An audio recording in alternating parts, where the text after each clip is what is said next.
ይህ ሚዛናዊና ተአማኒ ሰበር መረጃዎችን የሚያደርሳችሁ ጥበብ ሚዲያ ነው። ሰብስክራይብ በማድረግ የደወል ምልክቷን በማብራት ቤተሰብ ትሆኑ ዘንድ በታላቅ ትህትና እንጋብዛለን።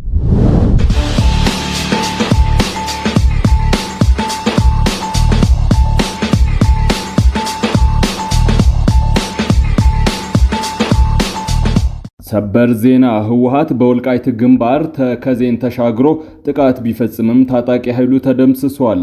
በተመሳሳይ ህወሓት ለሁለተኛ ዙር እያደረገ ያለውን ዝግጅትና ወታደራዊ አደረጃጀቱን የሚመለከት ሚስጥራዊ ሰነድ በእጃችን ገብቷል። በቆይታችን ተሰሙታላችሁ።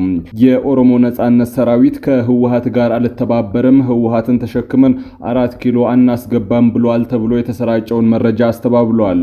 ኦላ ከህወሓት ጋር ትብብር አለኝ ብሏል። የኦላ ከፍተኛ አመራር የሰጡትን አስተያየት በዝርዝር እናቀርበዋለን። በኮንጎ በተባባሰው የኢቦላ በሽታ የሞቱ ሰዎች ቁጥር ከ1000 በላይ ደርሷል። ከባህር ማዶ የመረጥነው ዘገባ ነው። ውድ ቤተሰቦቻችን በዕለቱ የመረጃ ሰዓታችን እነዚህንና ሌሎችንም ሀገር አቀፍ ቀጠናዊና ዓለም አቀፍ መረጃዎች በዝርዝር ወደ እናንተ የምናቀርብ ይሆናል። የዕለቱን የቢዝነስ ዘገባዎች አስቀድመን ነው ወደ ዝርዝር ዘገባዎች የምናልፈው። በዛሬው ዕለት በኢትዮጵያ ንግድ ባንክ አንድ የአሜሪካን ዶላር 158 ብር ከ8 ሳንቲም ተገዝቶ 162 ብር እየተሸጠ ነው። ፓውንድ ስተርሊንግ 208 ብር ከ8 ሳንቲም ተገዝቶ 213 ብር የሚሸጥ ሲሆን የአውሮፓ ዩሮ 181 ብር ከ5 ሳንቲም ተገዝቶ 185 ብር ከ1 ሳንቲም በዛሬው ዕለት የመሸጫ ዋጋ ነው። የስዊዝ ፍራንክ 192 ብር ከ5 ሳንቲም ተገዝቶ 196 ብር ከ4 ሳንቲም የሚሸጥ ሲሆን የኩዌት ዲናር 506 ብር ከ6 ሳንቲም ተገዝቶ 516 ብር ከ7 ሳንቲም እየተሸጠ ነው። የቻይና ዩዋን 23 ብር መግዣ 23 ብር ከ4 ሳንቲም የመሸጫ ዋጋ ሲሆን የተባበሩት አረብ ኤሚሬቶች ድርሃም 43 ብር ከ2 ሳንቲም እየተገዛ 44 ብር ከ1 ሳንቲም ይሸጣል። የሳውዲ ሪያል 42 ብር ከ3 ሳንቲም በዛሬው ዕለት የመሸጫ ዋጋ ሲሆን የሚገዛው ደግሞ 43 ብር ከ1 ሳንቲም ነው። ወደ ዕለቱ የሀገር ውስጥ መረጃዎች እናልፋለን። የኢፌድሪ መከላከያ ሰራዊት 6ኛ እዝ በተሰማራባቸው የግዳጅ ቀጠናዎች በተለይም በኦሮሚያ በሰሜን ሸዋና በአማራ ክልል ምስራቅ ጎጃም ዞን ከሐምሌ ወር መግቢያ ጀምሮ ባካሄዳቸው ወታደራዊ ስምሪቶች የታጣቂ ቡድኖችን እንቅስቃሴ ለመግታትና የአካባቢውን ሰላም ለማስፈን ያለመ እርምጃ መውሰዱን የእዙ ምክትል አዛዥ ለኦፕሬሽን ሜጀር ጀነራል ቱሊና አስታወቁም። እንደ አዛዡ መግለጫ ከሆነ ሰራዊቱ ከአካባቢው ህብረተሰብና ከክልሉ የጸጥታ ኃይሎች ጋር በመተባበር ባካሄደው እንቅስቃሴ በእነዚህ ሳምንት ውስጥ 125 በላይ ታጣቂዎች መደምሰሳቸውን ገልጸዋል። ከ76 በላይ መቁሰላቸውን፣ 16 መማረካቸውንና ለታጣቂዎች መረጃና ሎጂስቲክስ ያቀርቡ የነበሩ 66 ያህል ሰዎች ደግሞ በቁጥጥር ስር መዋላቸውን ገልጸዋል። በተጨማሪም የጦር መሳሪያዎች፣ ተተኳሾች፣ ተሽከርካሪዎች፣ የኤሌክትሮኒክስ ቁሳቁሶችና ጥሬ ገንዘብ በቁጥጥር ስር መዋሉንም ጠቅሰዋል። በሌላ በኩል በአካባቢው የሚንቀሳቀሱት የመንግስት ተቃዋሚ ታጣቂ ቡድኖችና ደጋፊዎቻቸው ለመንግስት ወታደራዊ መግለጫ በሰጡት ምላሽ የቀረቡትን ጉዳዮችና አሃዞች እንዲሁም ክሶችን አስተባብሏል። ታጣቂዎቹ የመንግስት ኃይሎች የሚያወጣቸው የኪሳራ ሪፖርቶች የተጋነኑና ከእውነታው የማይገናኙ ነው ሲሉ ሞግተዋል። እንቅስቃሴያቸውም የአካባቢውን ህዝብ መብትና ደህንነት ለማስጠበቅ የሚደረግ ትግል እንጂ የውጭ አካላትን አጀንዳ ለማስፈጸም የሚደረግ አለመሆኑን ይከራከራሉ። ህዝባዊ ወያኔ ሓርነት ትግራይ ህወሓት የኢትዮጵያ ፌዴራል መንግስትን እንደ ስጋት ተመልክተው ከሚዋጉ አካላት ትብብር መፍጠሩን አስታውቋል። ኢትዮጵያ ውስጥ ላለፉት 8 ዓመታት ግድም ሀገሪቱን የሚመራውን መንግስት ያለማቋረጥ በመዋጋት ላይ ያለው የኦሮሞ ነጻነት ሰራዊት ይህንን የህወሓት መግለጫ አላስተባበለም። ታጣቂ ቡድኑ የኦሮሞ ነጻነት ሰራዊት የህወሓትን ትብብር መግለጫ እንደተቃወመ ተደርጎ በማህበራዊ መገናኛ አውታሮች የሚዘዋወረውን መግለጫ ምንጩ እንደማይታወቅ በመግለጽም ታጣቂ ቡድኑ አስተባብሎታል።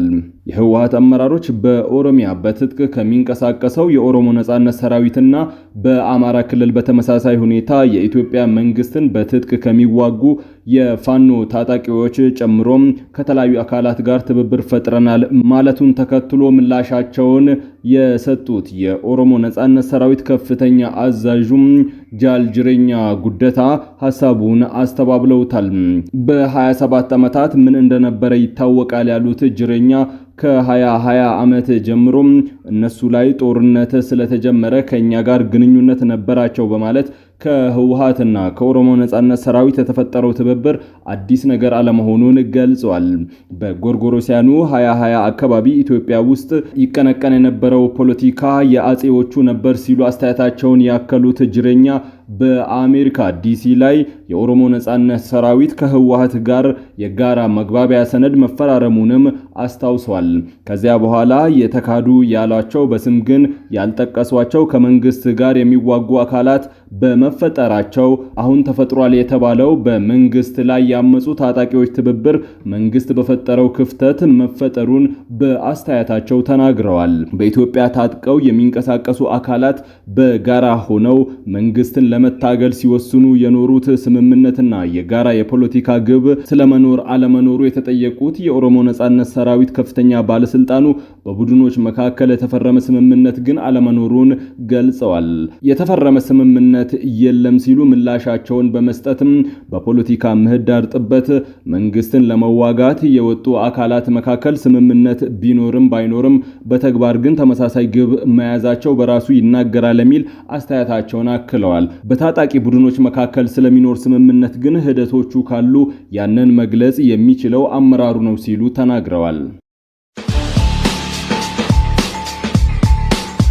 የህወሓት ታጣቂ ከፍተኛ አዛዦች ወሳኝ የተባለ ስብሰባ ላይ መሆናቸውን ከውስጥ ምንጮች ያገኘነው መረጃ አመላከተም። ስብሰባው እስከ ነገ የሚቀጥል ሲሆን አይቀሬ ነው እየተባለ የሚገኘው ሁለተኛው ዙር ጦርነትን መምራት የሚችሉበትን ሁኔታ ላይ የመከሩ እንደሆነ ነው ለማወቅ የተቻለው። በከፍተኛ ወታደራዊ አዛዦች አደረጃጀት ውስጥ የዘመቻ መምሪያ ኃላፊነት ስልጣን ያለው ጄኔራል ዮሐንስ ወልደ ጊዮርጊስ ጆን መዲድ እንዲሁም ከሽራሮ እስከ ተከዜ ባሉ ስፍራዎች ወታደራዊ ስምሪት የተሰጠው በሜካናይዝድ እና በእግረኛ የተደራጀው አርሚ 42 የተሰኘው ታጣቂ ቡድንን የሚመራው አብርሃ ተስፋዬ ድንኩል የስብሰባው መሪ ናቸው። በመድረኩ የሁሉም ታጣቂ ኃይሎች አደረጃጀት ለጦርነቱ ያደረጉት የመጨረሻ ዙር ዝግጅት ግምገማ ይደረጋል ነው የተባለው።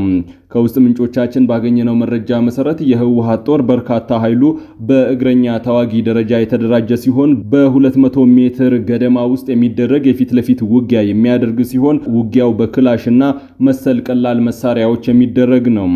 ህወሓት በዚህ የውጊያ ሂደት አንድ ክላሽ ለ3 ጥምርታ አደራጅቷል። እየተቀበሉ የሚተኩሱ እንዲሁም አንዱ ሲሞት ሌላውን የሚተኩ ናቸው። ሁለተኛው የህወሓት አደረጃጀት የቡድን መሳሪያ ተተኳሾችን ያደራጀበት አወቃቀር ሲሆን በዚህ ቡድን አንድ ዙ 23 እና ዲሽቃ የመሳሰሉ መሳሪያዎችን ለ10 ጥምርታ አደራጅቷል። ታጣቂ ቡድኑ ከመጀመሪያው ዙር ጦርነት የተረፉት 10 ታንኮች ከ20 በላይ መድፎች ያሉት ሲሆን 10 ታንከኛ ብርጌድ ማለትም አንድ ታንክ ለአንድ ብርጌድ እንዲሁም 10 መድፈኛ ብርጌድ ለአንድ ብርጌድ 2 መድፍ በመመደብ አደራጅቷል። ህወሓት በቅርቡ አነስ ያሉ ቦምብ ተሸካሚ ድሮኖችን በኤርትራ በኩል ያስገባ ሲሆን በሪሞት ኮንትሮል እየበረሩ በቅርብ ርቀት በሚገኝ ታርጌት ሄዶ በመጋጨት የሚፈነዳ አይነት ድሮኖችን እንደታጠቀ እየተነገረ ይገኛል። ይህ የድሮን አይነት ለውጊያ ተብሎ የተሰራ ሳይሆን ለአካባቢ ሰርቪላንስ እና ካሜራ ቀረጻ የሚውሉ ቢሆንም አነስ ያሉ ቦምቦችን በመጫን ከኢላማው በማጋጨት ጉዳት ማድረስ የሚቻልበት ሂደት በቅርብ ጊዜ በዓለም አቀፍ ውጊያዎች ታጣቂ ኃይሎች የሚጠቀሙበት ነው። ሐማስ በጋዛ በተደረገው ውጊያ በእነዚህ ድሮኖች በእስራኤል ወታደሮች ጉዳት ያደረሰ ሲሆን በደቡባዊ ሊባኖስ ሄዝቦላ እንዲሁም ዩክሬን በሩሲያ ወታደሮች በእነዚህ ድሮኖች በቀላል ሂደት ከባድ ውድመት አድርሰዋል። ህወሓት 4 አርሚዎችን በማደራጀት ወደ ወልቃይት አቅጣጫ ያሰማራ ሲሆን በተደጋጋሚ ተከዜን ለመሻገር ሞክረው በአካባቢው ኃይሎች በተፈጸመባቸው ጥቃት ተደምስሰው ተመልሰዋል።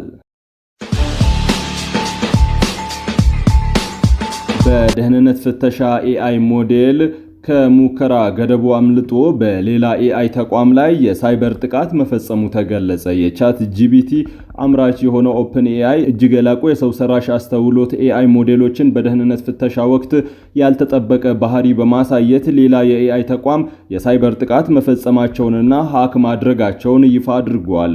ኩባንያው እንደገለጸው የሰው ልጅ መመሪያም ከሰጠው በኋላ ብቻ ሊሰራ የሚችል ኤአይ ስርዓት ቁጥጥር በሚደረግበት አካባቢ ፍተሻ የተደረገለት ሳለ ድክመቶችን በማግኘት ከሙከራ ገደቦቹ ማምለጡን ገልጸዋል።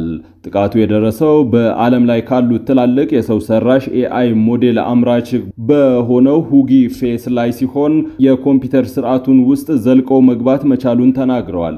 ኦፕን ኤአይ ክስተቱ ከዚህ በፊት ያልታየ መሆኑን ገልጾም ሁጊ ፌስ ጋር በመተባበር ምርመራ እያካሄደ እንደሆነ አስታውቋል። የሁጊ ፌስ ዋና ስራ አስፈጻሚ ሌመንት ላንጌም ይህ ሁሉ በራሱ መከሰቱ በጣም አስደንጋጭ ነው ሲሉ ገልጸዋል።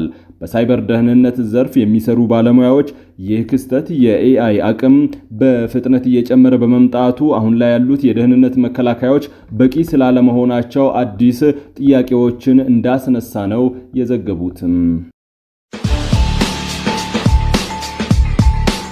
በኮንጎ በተከሰተው ኢቦላ የሞቱ ሰዎች ቁጥር ከ1000 በላይ ማለፉ ተገለጸ። በኮንጎ ዲሞክራቲክ ሪፐብሊክ በኢቦላ በሽታ የሞቱ ሰዎች ቁጥር ከ1000 በላይ ማለፉን ይፋዊ መረጃዎች ያመላከቱ ሲሆን የሕክምና ባለሙያዎች የታጣቂዎች ጥቃት፣ በክሊኒኮች ላይ የሚፈጸሙ ጥቃቶችና ሰፊ የቁሳቁስ እጥረቶች ተቋቁመው የበሽታ ስርጭቱን ለመቆጣጠር እየታገሉ ይገኛሉ። የኮንጎ ጤና ኢንስቲትዩት እንዳስታወቀው በኢቦላ በሽታ መያዛቸው የተረጋገጡ ሰዎች ቁጥር 2536 አድጓል። የሞቱ ሰዎች ቁጥር ደግሞ 1000 ማለፉን ነው ያሳወቁት። ለሰባተኛ ጊዜ የተከሰተው የኮንጎ ኢቦላ ወረርሽኝ በግንቦት ወር ላይ ይፋ የተደረገ ቢሆንም ባለሙያዎች ግን የበሽታው ስርጭት ከሳምንት በፊት መሰራጨት ጀምሯል ሲሉ ያምናሉ። ወረርሽኙ የተከሰተው እስከ 40% መጠን ባለው ቡንዶ ቡጊዮ አማካኝነት ሲሆን እስካሁን የጸደቀ ክትባት የለውም። የጤና ባለስልጣናት ታጣቂ ቡድኖች በሚንቀሳቀሱበት ቀጠና የበሽታው ማዕከል በሆነችው የምስራቃዊ ኮንጎ ክፍል ውስጥ ያለው የጸጥታ ችግር መጋፈጥ ግድ ብሏቸዋል። በአካባቢው መሰረታዊ ቁሳቁሶች እጥረት ያጋጠመ ሲሆን በአካባቢው ነዋሪዎች አማካኝነት በጤና ተቋማት ላይ ጥቃትም ተፈጽሟል። አንዳንዶች ዘመዶቻቸውን ያጡ ቤተሰቦች የሞቱ ወዳጆቻቸውን እንዳይቀብሩ በሚከለክለው የጤና ገደቦች ምክንያት ማዘናቸውን እየገለጹ ነው። ውድ ቤተሰቦቻችን የሰዓቱ መረጃዎች በዚያ በቁ። ከኛ ጋር መረጃን ስለተከታተላችሁ ከልብ እናመሰግናለን። ሰላም። ይህ ሚዛናዊና ተአማኒ ሰበር መረጃዎችን የሚያደርሳችሁ ጥበብ ሚዲያ ነው። ሰብስክራይብ በማድረግ የደወል ምልክቷን በማብራት ቤተሰብ ትሆኑ ዘንድ በታላቅ ትህትና እንጋብዛለን።